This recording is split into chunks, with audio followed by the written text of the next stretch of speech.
పతంజలి యోగదర్శనం పైన వ్యాస మహర్షి వ్రాసిన భాష్యంలోని విశేష వాక్యాలు.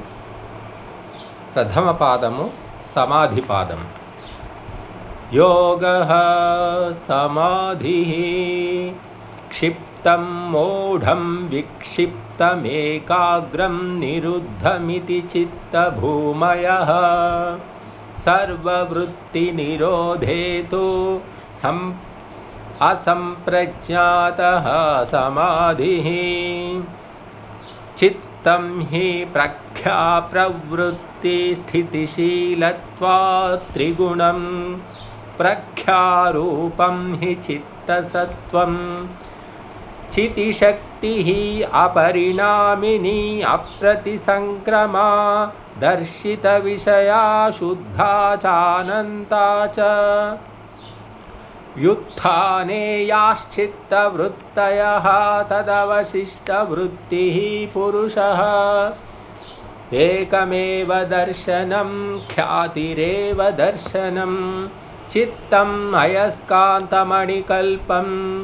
ఏవం వృత్తి సంస్కార చక్రమనిశమావర్తతే బుద్ధేః ప్రతిసంవేదీ పురుషः. సేయం పంచపర్వా భవత్యవిద్యా ఏతయేవా స్వసంజ్ఞాభిః తమో మోహో మహామోహస్తామిశ్రో అంధతామిశ్ర ఇతి. మోహః పునరవిద్యేతి. సర్వాశ్చైతా వృత్తయః సుఖదుఃఖమోహాత్మికాః. చిత్తనదీనామ ఉభయతో వాహిని వహతి కళ్యాణాయ వహతి పాపాయ చ. చిత్తస్య వృత్తికస్య ప్రశాంతవాహితా స్థితిః. తదర్థః ప్రయత్నో వీర్యముత్సాహః.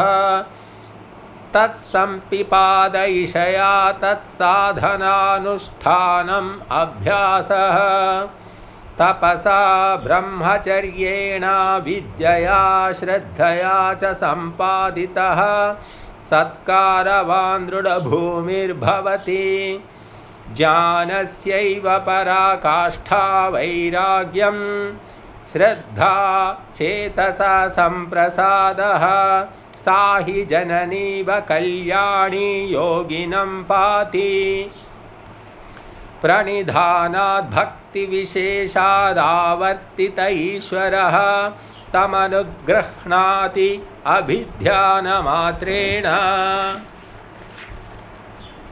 సతో సదైవ ముక్తః సదైవేశ్వర ఇతి. తస్మాద్ యత్ర కాష్ఠా ప్రాప్తిరైశ్వర్యస్య స ఈశ్వరః. తస్మాద్ యస్య సామ్యాతిశయైర్వినిర్ముక్తమైశ్వర్యం స ఏవేశ్వరః. యత్ర కాష్ఠా ప్రాప్తిర్జ్ఞానస్య స సర్వజ్ఞః.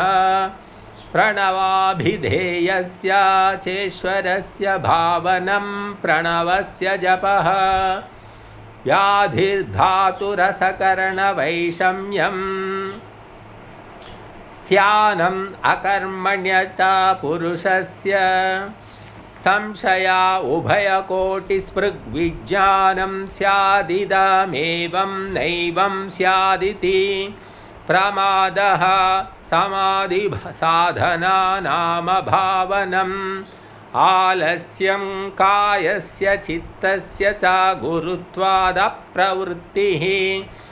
అవిరతిః చిత్తస్య విషయ సంప్రయోగాత్మాగర్ధః.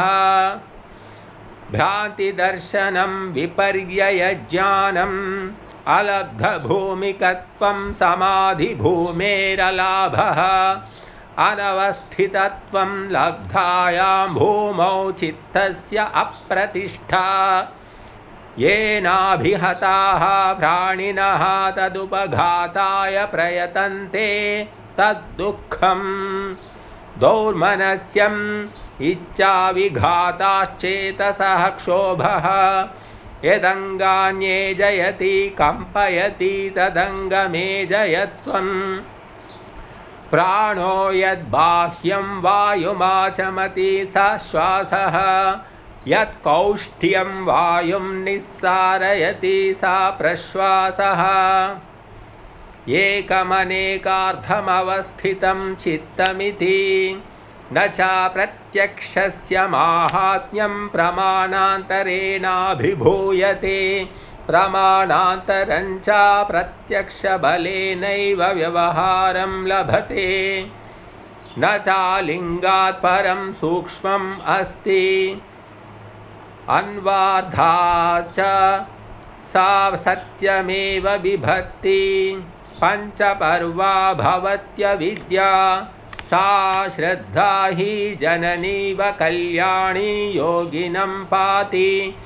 अविद्या न प्रमाणं न प्रमाणाभावः किन्तु विद्या विपरीतं ज्ञानान्तरमविद्या इति प्रथमः पादः।